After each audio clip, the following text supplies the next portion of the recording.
advantages and disadvantages. Already discussed with you. Diba? ISP, again, class enables you to connect to the internet network. So that's the best advantage. ICOS mostly and para sa ISP is ang presyo. Ang disadvantage niya presyo kasi online mga data packs kung ang era uptime. Para sinkon at converti masira online. Kaya may ISP na permi offline pareha si WSTI. Pag hindi ka kasi nakakabayad sa demo, ISP provider. So, imagine class, kini ano yung simple na network. Ang Google at ito sa web host, di ba? O sa server ni Google na naagi sa ISP. Ang ISP, pinakatayar. Di ba? May 1 tire, 2 tire, 3 tire kit. What are the 1 tires? None of 1 tires in internet service providers. Samples. So, tingnan sa 1 tire, nakakulit kami sa mga server, may subscription para maka-accessan mga files depending sa server sa websites na iugin in access as well as the applications. Kaya yan ang class ang World Wide Web, di ba? Pag sa World Wide Web again? To the server and connecting to the internet as the network. Parehas concept sa World Wide Web. May kulungan mo na sa application. Okay. Trabaho, IP address is to set the rules for routing and addressing packets. What is packets? Demand. It provides, there are 2 types of IP address actually.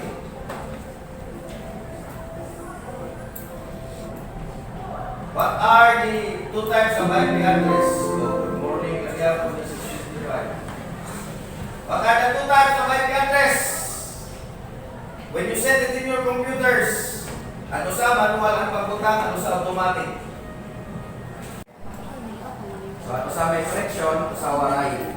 So, nakita na kami ito na may dulaw exclamation point adeo network. Diba?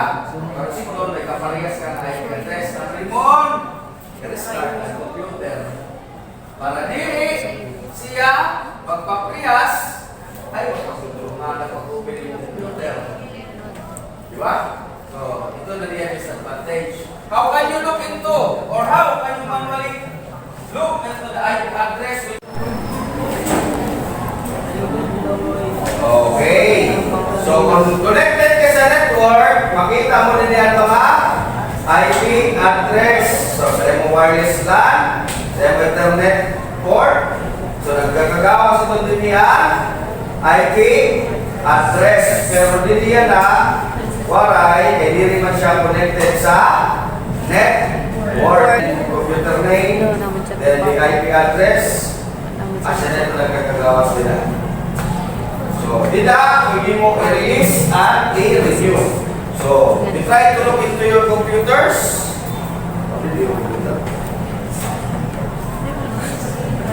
I-type niyo sa iyong laboratory next time, kung naka-on, you go to command prompt, type ipconfig/all. Makita niyo dito ang IP address. So, let's continue. There are services, IP address services. So, that supports one-to-one or unicast, one-to-all broadcast, one-to-several multicast. What does it mean? One-to-one or unicast only supports one. Pero signon, ang imo IP address kung sa lang computer pwede baka connect. So, multicast, pwede mo i-limit. That's why your Wi-Fi routers, by the types of versions of an IP address, the IP version 4 and the IP version 6. So, and version 4 was invented 1999 and version 6. So, as you look into it, the address format of the IP version 4 is dotted decimal notation. So, 32-bit numbers. So, ang size. So, mas dako, mas damo, and pwede i-cover sa version 6. Ang iya naman, address format is in hexadecimal notation. Diba nagamit din sila? Floating point. Tapos may nakita naman sa ating decimal, hindi sa decimal. So sa prefix, makita ka, malaman ka iba. Then, sa number of address video.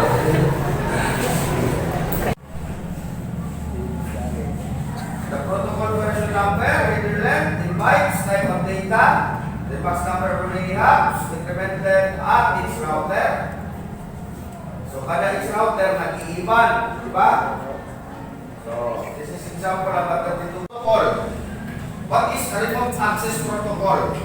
Whose report is this? Simplified.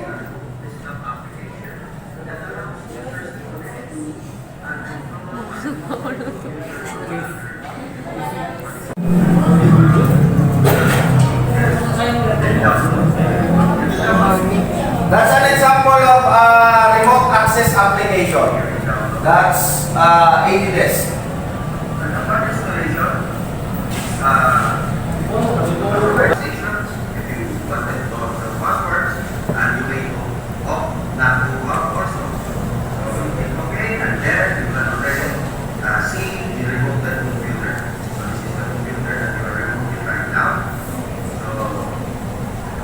Ito ka computer at dito sa yung row.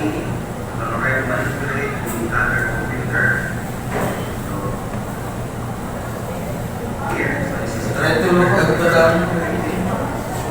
Oh, yan. Naglugar rin siya maray nagkakatin, di ba? So, nakaremote siya.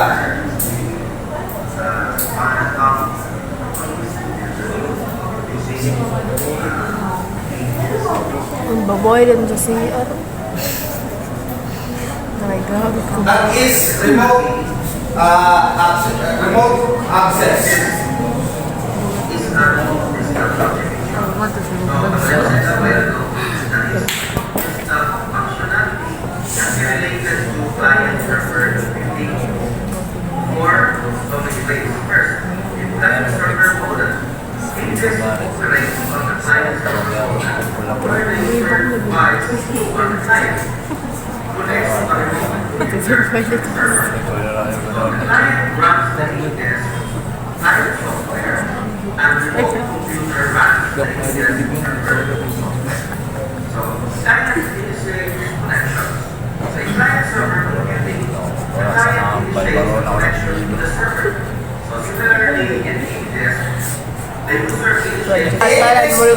The remote desktop class or the remote access is related to client server computing. So there is a client, there is a server. So may letter siya.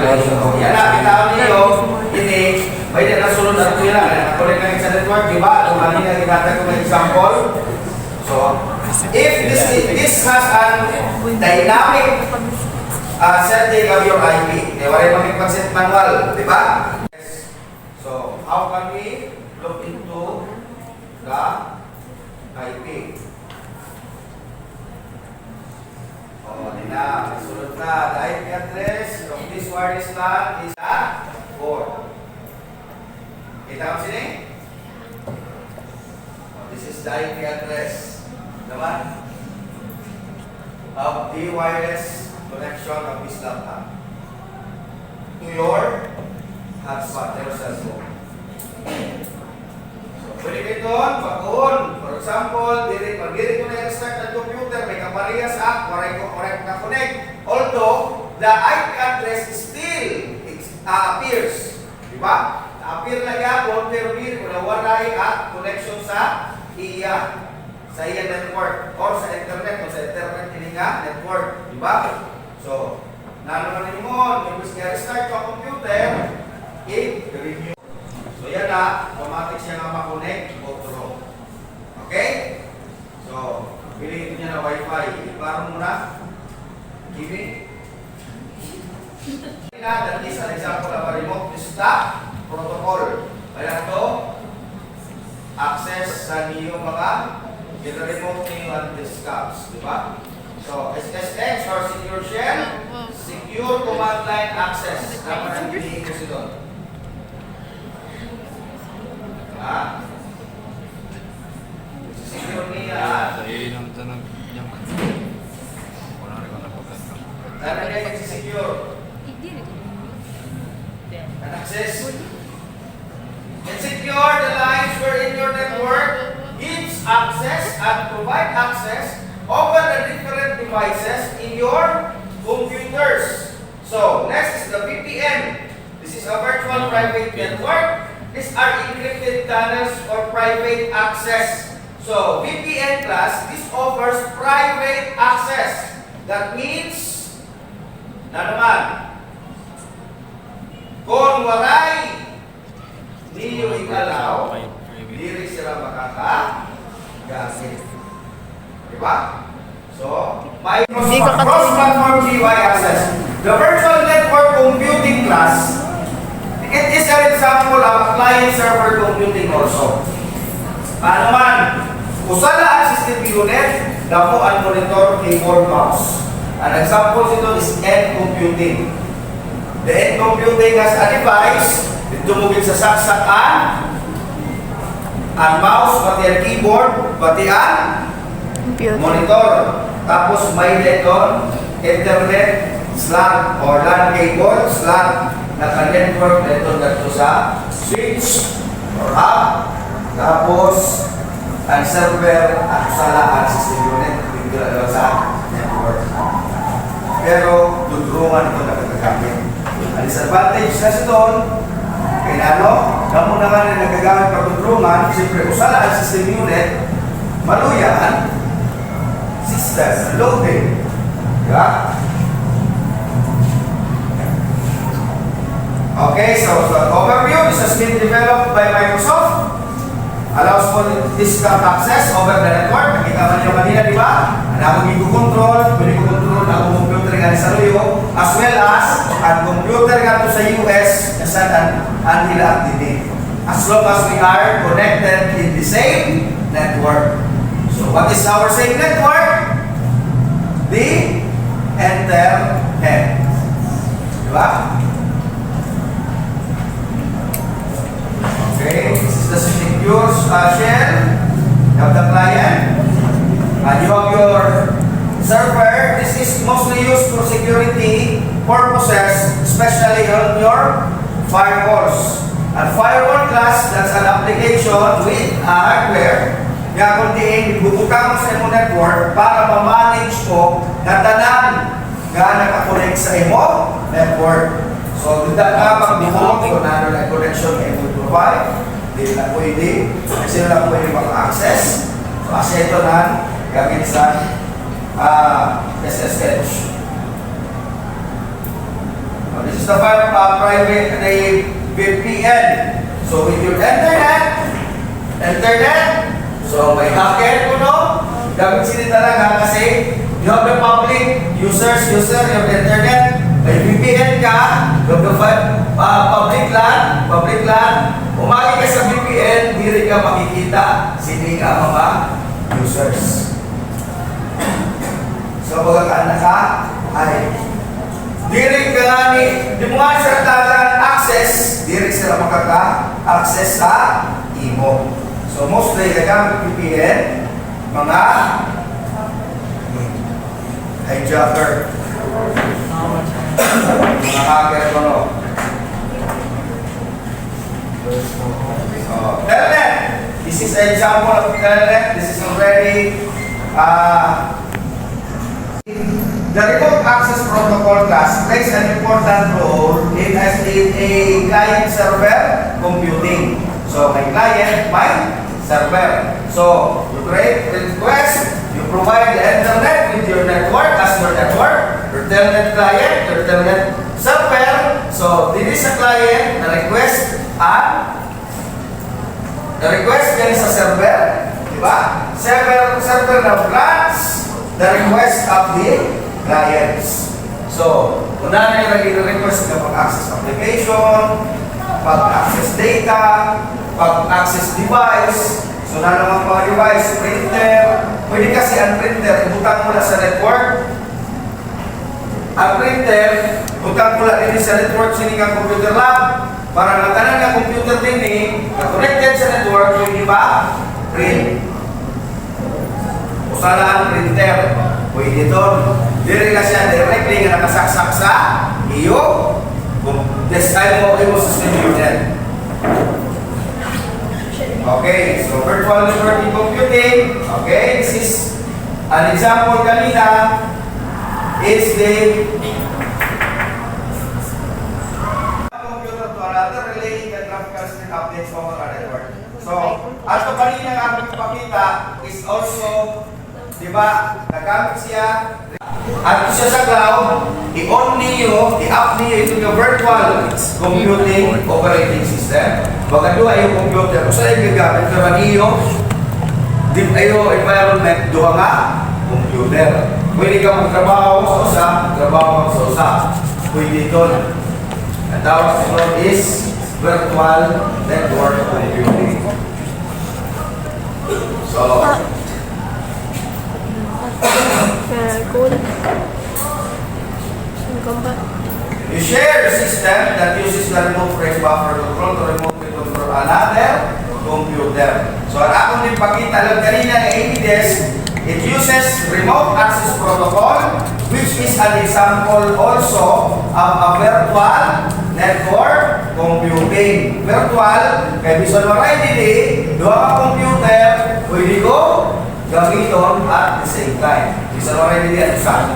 So that is an example also of a virtual network computing. And virtual network computing uses remote access protocol. Okay. Advantages ko, no? Flexibility and mobility sa remote access protocol, cost saving, faster IT support. So, imagine, hindi sa nuray activity, basta naka-on lang ang computer, tapos